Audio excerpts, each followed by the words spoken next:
नमस्कार, साफ संदेश से मैं अनिल कौशिक। न्यूज अपडेट 7 बजे कार्यक्रम भादरा आसपास में आप सभी दोस्तों का स्वागत है। दोस्तों, कार्यक्रम की शुरुआत करते हैं आज की मुख्य खबर से। और सबसे पहले मैं आपको वैक्सीनेशन की खबर बताऊं तो भादरा तहसील क्षेत्र में आज भी बड़े स्तर पर 12,290 कोविशील्ड वैक्सीन के लिए 93 केंद्रों का बहुत बड़ा वैक्सीनेशन अभियान हुआ।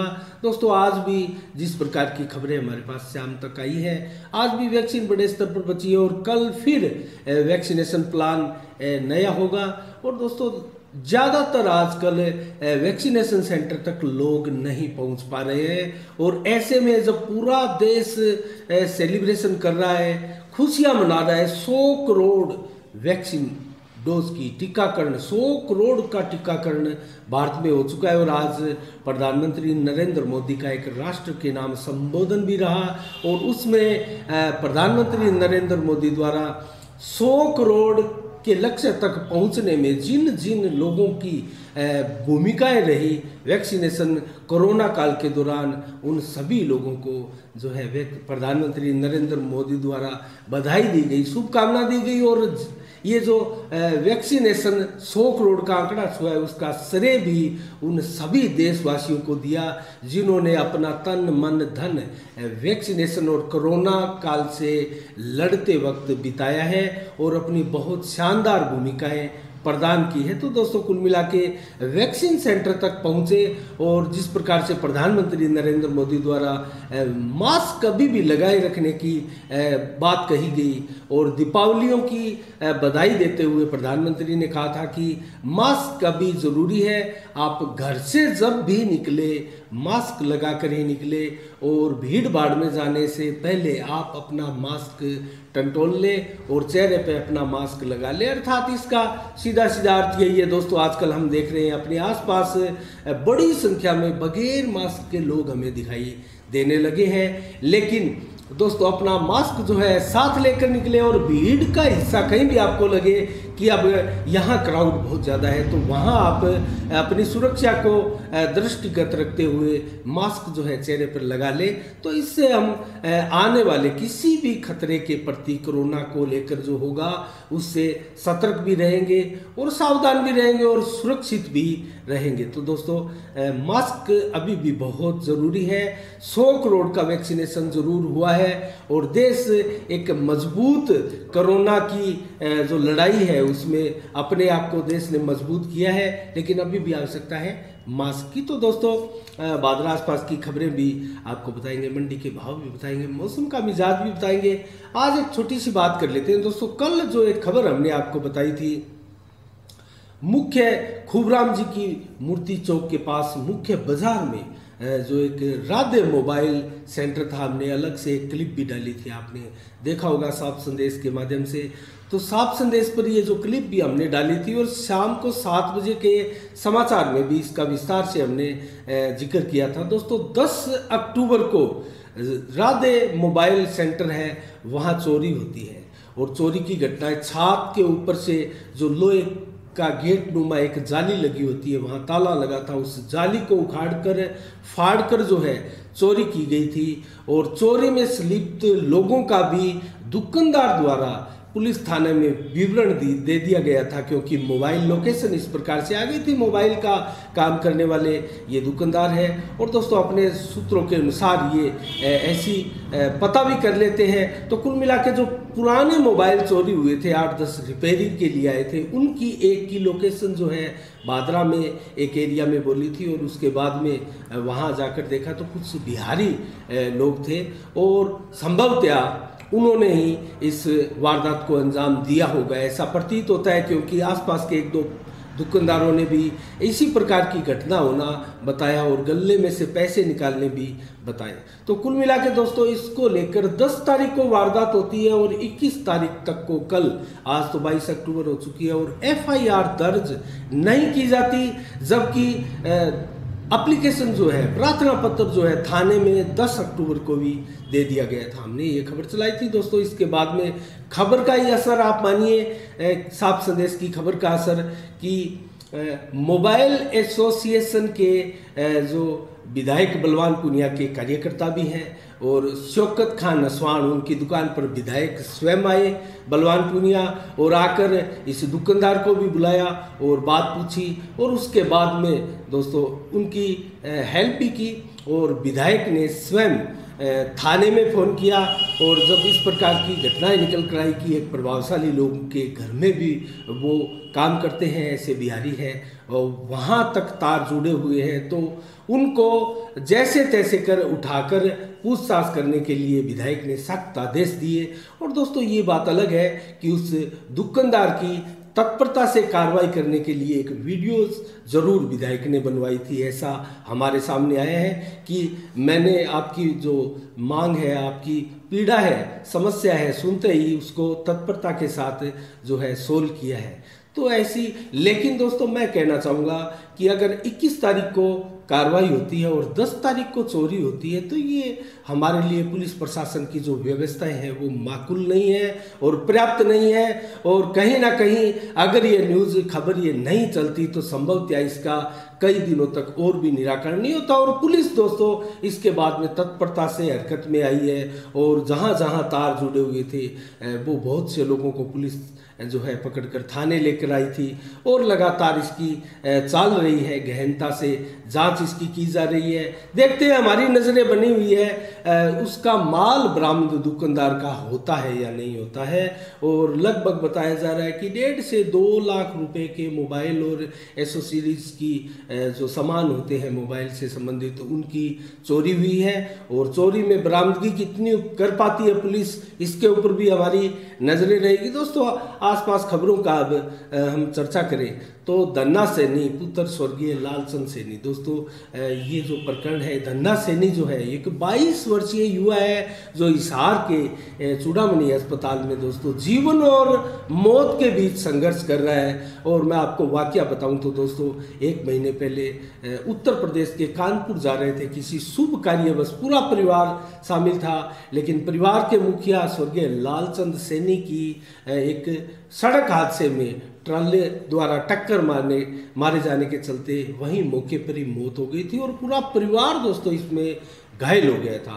और धन्ना सैनी जो है लालचंद सैनी के पुत्र हैं 22 वर्षीय, वो गंभीर रूप से चोटें लगी थी, उनको घायल है और आज भी महीना से ज़्यादा हो गया दोस्तों जीवन संघर्ष के बीच में झूल रहा है। और ऐसे में परिवार के पास दोस्तों आर्थिक अभाव बड़ी संख्या में, ऐसी स्थिति हो गई कि खाने तक के लाले पड़ गए और बड़ी संख्या में लोग जो है आगे भी आए, यार मित्र लोग हैं, भादरा के लोग जो समाज सेवी लोग हैं, उन्होंने एक सोशल मीडिया पर एक अभियान चलाया, एक मुहिम चलाई इस युवक की मदद के लिए, इस परिवार की मदद के लिए हाथ आगे बढ़ाया। और दोस्तों देखते ही देखते जो 1 और 2 दिन में ही मात्र 50,000 से कहीं अधिक की मदद इस परिवार को मिली है। लेकिन इस परिवार को मदद की आवश्यकता है दोस्तों कम से कम 5-7 लाख 10 लाख की आवश्यकता है, क्योंकि इस परिवार में जो कमाने वाला शख्स था वो दोस्तों उसकी इस दुर्घटना में मृत्यु हो गई और जो परिवार के अन्य सदस्य हैं गंभीर रूप से घायल है। और लालचंद सैनी की जो धर्मपत्नी है दोस्तों वो लगी है अपने बच्चों को बचाने की कवायद में। और कुल मिला के देखा जाए तो दयनीय स्थिति से गुजर रहा है ये सैनी परिवार, तो इसकी आप भी आगे होकर मदद कर सकते हैं। और बजरंग सांड द्वारा भी एक पोस्ट डालकर मदद की गई थी, गुजरात के कुछ लोगों को भी जोड़ा था और दोस्तों अच्छी मदद की संभावनाएं पैदा हुई है। लेकिन अभी भी आवश्यकता है इस परिवार की मदद की दोस्तों। अभी भी जो धन्ना सैनी है वो कोमा में है और उनका इलाज लगातार जारी है और अस्पतालों का भारी भरकम बिल आप समझते होंगे किस प्रकार से खर्चा जो है अस्पतालों में लगता है। और कोई भी परिवार में ऐसा सदस्य नहीं है कि कमाई वहाँ पहुंचा सके या ऐसे खर्चों को वहन कर सके, तो दोस्तों आगे आकर इसकी मदद करने की आवश्यकता है। वार्ड नंबर 18 के धन्ना सैनी है और पूरा परिवार इस सड़क हादसे में घायल हो गया था। तो दोस्तों इसके अलावा हम अन्य खबरों का जिक्र करें तो दोस्तों वादरा में डेंगू का प्रकोप जबरदस्त तरीके से बढ़ता जा रहा है। और एक एग्जाम्पल मैं आपको बताऊं तो वार्ड नंबर 11 के अदरीस खां बुहान पार्षद है और उन्होंने एक टीम बनाई और टीम बनाकर नालियों में दवाएं छिड़की और घरों में पीने के पानी की डिग्गियों में भी, टंकियों में भी एक दवाएं डाली गई जो दवा पानी को साफ सुथरा रखती है और मच्छर को पनपने वहाँ नहीं देती है। तो ऐसा मेरे कहने का मतलब है, साफ संदेश के माध्यम से स्पष्ट हम आपको संदेश देना चाहते हैं कि सभी 40 वार्डों के 40 पार्षद अगर चाहें तो इस प्रकार का अभियान चला सकते हैं और अपने अपने वार्डों में, नालियों में इस प्रकार की दवा भी छिड़क सकते हैं जो मच्छर नाशक दवा हो, और घरों में भी लोगों को सतर्क कर सकते हैं। पानी की डिग्गियों के जो टंकियां हैं उनके ढक्कन बंद रखें और इस प्रकार की जागरूकता भी फैला सकते हैं। और फॉगिंग कार्य अगर नगर पालिका की तरफ से हो तो ये बहुत लाभकारी सिद्ध होगा। और ऐसा अभी तक खास देखा नहीं गया है कि नगर पालिका प्रशासन जो है इसमें किसी प्रकार की जागरूकता ज़्यादा दिखा रहा है। फॉर्मेलिटीज की जा रही है, फॉर्मेलिटीज की आवश्यकता नहीं है क्योंकि डेंगू से सारे तमाम अस्पताल मरीजों से भरे पड़े हैं। और हम आपको आज फिर एक बार डेंगू के बारे में विस्तार से बताने जा रहे हैं क्योंकि डेंगू को लेकर दोस्तों पैनिक होने की आवश्यकता नहीं है। डेंगू का इलाज जरूरी है, चिकित्सकों का परामर्श जरूरी है। और मैं आपको आज फिर एक बार डेंगू के बारे में बताऊं तो डेंगू की सबसे पहले एक साधारण बुखार के रूप में भी डेंगू देखा गया है दोस्तों। और ये साधारण डेंगू है, इसमें किसी प्रकार का खतरा नहीं है, पैनिक होने की आवश्यकता नहीं है क्योंकि अधिकांशतः अस्पतालों में जो मरीज है वो साधारण डेंगू बुखार के हैं जो कि 5 से 7 दिनों में पेशेंट एकदम ठीक होकर घर लौट जाता है। तो दोस्तों हम आपको आगाह करते हैं, बताते हैं, ठंड लगने के साथ अचानक तेज बुखार आना ये साधारण डेंगू का लक्षण है। और मांसपेशियों में, जोड़ों में दर्द होना और आंखों में एक प्रकार से दर्द महसूस होना, कमजोरी महसूस होना, भूख नहीं लगना, जी मचलना और मुंह का स्वाद भी है जो बदल जाना, गले में हल्का दर्द और रोगी एक प्रकार से दुखी बीमार जैसा आपको महसूस होना, आपको दिखाई देना और शरीर पर एक प्रकार से लाल रेस से ददोरे जिनको बोलते हैं वो होना और चेहरे, गर्दन, छाती आदि पर भी इस प्रकार के ददोरे निकलना जो लाल और गुलाबी रंग के हो सकते हैं। ये सभी लक्षण साधारण डेंगू बुखार के हैं तो इसमें पैनिक होने की आवश्यकता नहीं है। लेकिन जो डेंगू की जो गंभीरता वाली बीमारी है उसके भी लक्षण जो है अलग भिन्न है, उसकी आप पहचान कर सकते हैं। ये हमने बताए वो तमाम लक्षण जो है साधारण डेंगू के। इसके बाद में एक डेंगू की अलग किस्म प्रारंभ होती है जिसको DHF भी बोलते हैं और ये डेंगू हेमरेजिक बुखार इसको बोलते हैं दोस्तों। ये कुछ हद तक बहुत ज़्यादा सावधानी बरतने की आवश्यकता है। इसमें प्लेटलेट्स इसमें घटती है तो इसमें दोस्तों नाक मसूड़ों से एक प्रकार से खून आता है मरीज को और सोच, उल्टी आदि का भी होता है और सोच में भी खून आता है, उल्टी में भी खून आने की इसमें संभावनाएं ज़्यादा होती है। और त्वचा पर गहरे नीले रंग के चकते इससे बनते हैं तो इससे आप इसको पहचान सकते हैं कि ये डेंगू का जो है थोड़ा खतरनाक रूप है।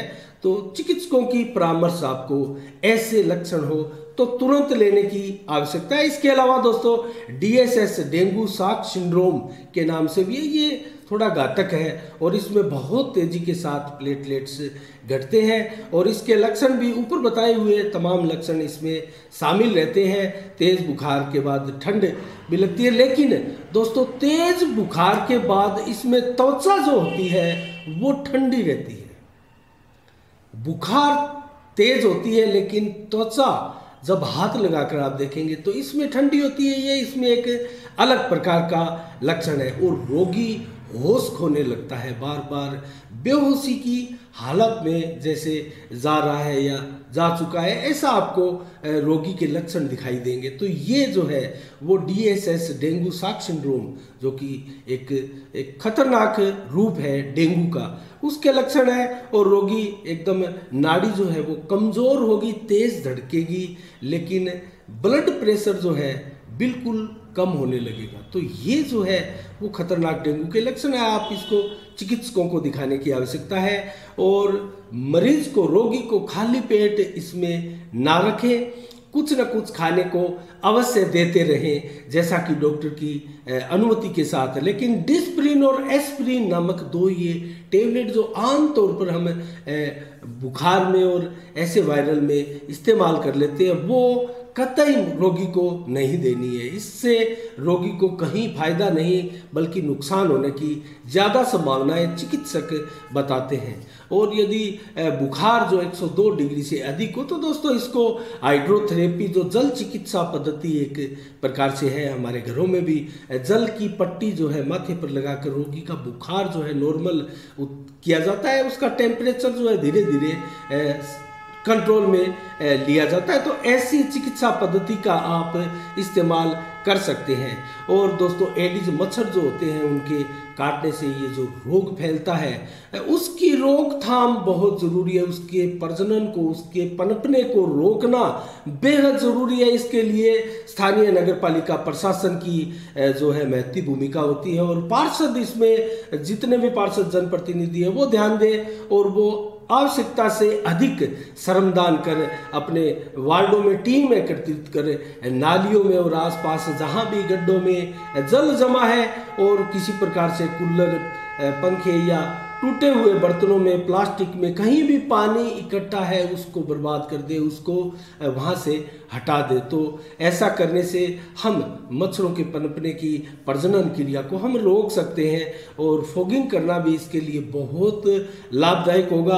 और दोस्तों एक चीज़ मैं आपको बताऊं तो डेंगू का मच्छर है दिन में ज़्यादा काटता है, चिकित्सकों का कहना है, और ज़्यादा ऊंचाई तक नहीं उड़ता है। तो अपने बच्चों को घरों में जो है जुराब पहना कर रखें, क्योंकि सर्दी का मौसम आ चुका है। और पाँव में किसी प्रकार से बड़ा कपड़ा पहना कर रखें, पाँव पूरी तरह ढके उन्हें बच्चों की आवश्यक है। तो बच्चे कहीं बैठे हैं या कहीं चल फिर रहे हैं या कहीं खेल रहे हैं तो वस्त्र बच्चों को पूरा कपड़ा जो है वो पहना कर रखें, ताकि ऐसे जो मच्छरों से बचा जा सके। जो एडिज मच्छर है उससे हमारे बच्चों की सुरक्षा हो सके। तो दोस्तों इसके अलावा मैं आपको बताऊं तो कहीं भी आप घूमने जाएं या आपके बच्चे घूमने जाएं तो गार्ड में या कहीं पार्कों में कहीं भी जो है घूमने जाए तो वहाँ अपने बच्चों की सेफ्टी हो। मच्छर वहाँ पार्क में और अत्यधिक मात्रा में होते हैं, पता नहीं चलता कहाँ डेंगू का एडिज मच्छर छुप कर दुबक कर बैठा है और वो आपके बच्चों को या आपको कहीं काट ले और आप डेंगू की चपेट में आ जाए। तो इसके लिए सावधानियाँ अत्यंत आवश्यक है। तो इसका आप उपाय करें और अपने घरों में एक प्रकार से अभियान चलाकर आसपास जो ऐसा कोई पानी रखा पड़ा है या काफ़ी दिनों से पड़ा है तो उसको आप ज़रूर चेक करें और ध्यान दें और वहाँ से हटा दें। तो कुल मिला के आप ऐसी सतर्कता अगर रखेंगे तो डेंगू से बचाव निश्चित रूप से होगा। दोस्तों इसके अलावा हम आपको जल्दी से मंडी के भाव बता देते हैं, मौसम का मिजाज भी हम आपको बताएंगे। नौर से शुरुआत करते हैं। नौर में नरमा 7,500 रुपये से 8,181 रुपये तक में बिका और कपास 7,000 से 7,500 रुपये तक की बोली लगी। कपास में सरसों में बोली लगी 7,300 से 7,500 रुपये में की, जबकि गुआर में 5,000 से 6,160 की बोली लगी है मैक्सिमम। और चना 4,700 रुपये से 4,861 रुपये मैक्सिमम बिका, जबकि मूंग 4,000 से 7,450 बिका है और मोट 5,000 से 7,425 बिका है। गेहूँ 1,900 से 1,950 रुपये में बिका है, जबकि जौ की बोली 2,100 से 2,250 तक रही और अरंड 5,500 से 6,070, जबकि मूंगफली के दाम जो है 3,300 से 5,000 तक लगाए गए। आदमपुर मंडी में दोस्तों नरमा 7,500 से 8,260 रुपये में बिका है और गुआर 5,000 से 6,001 में।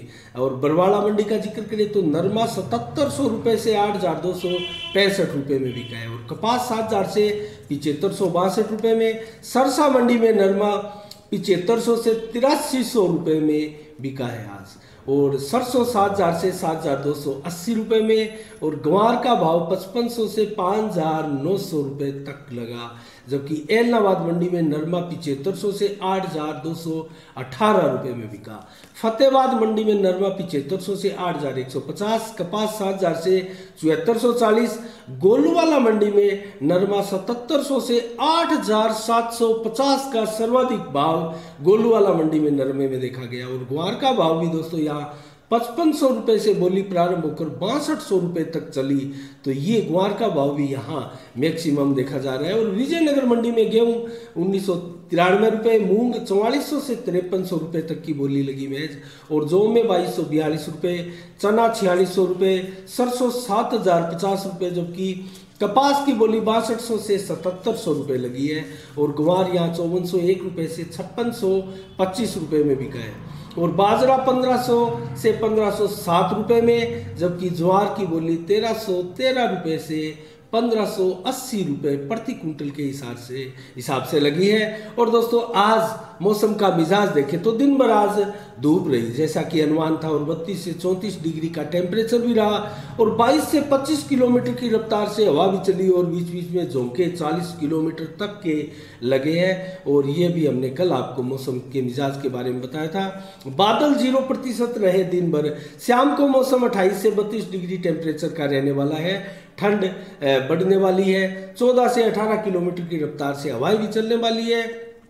बादल बिल्कुल नहीं होंगे, 0% होंगे, जबकि मौसम बिल्कुल रात्रि को साफ होगा। कल का मौसम कैसा होगा 23 अक्टूबर का तो बताए तो 23 से 29 डिग्री टेम्परेचर रहने वाला है कल दिन भर में। और दिन भर में आपको बताऊं तो 12 बजे तक का मौसम ये है, और 18 से 25 किलोमीटर की रफ्तार से हवा चलेगी, तेज धूप निकलेगी, मात्र 7% बादल रहेंगे दिन में 12 बजे तक। इसके बाद में दोस्तों तेज धूप निकलेगी, और तापमान जो है वो बढ़ेगा, 31 से 32 डिग्री का टेम्परेचर होगा शाम को 6 बजे तक, और 24% यहाँ बादल छा जाएंगे, और उसके बाद में तेजी के साथ बादल छाते चले जाएंगे, और मौसम में एक बार जैसे बरसात का और घटा जैसे छा गई ऐसा होगा। 100% बादल छा जाएंगे शाम तक, और लगभग 27 से 30 डिग्री का टेम्परेचर होगा, ठंड रहेगी, तापमान घटेगा, और 11 से 22 किलोमीटर की रफ्तार से हवा चलेगी। लेकिन ये लंबा स्थायी रूप से नहीं रह पाएगा, और जैसे जैसे रात ढलेगी ठंडक बढ़ती जाएगी। 24 से 27 डिग्री अलग अलग टेम्परेचर मौसम में होगा। 18 किलोमीटर की रफ्तार से हवा जरूर चलेगी, लेकिन बादल जैसे जैसे रात बीतती जाएगी 0% हो जाएंगे, और मौसम बिल्कुल साफ देर रात्रि के बाद में हो जाएगा। तो दोस्तों ये रहा मौसम का अनुमान।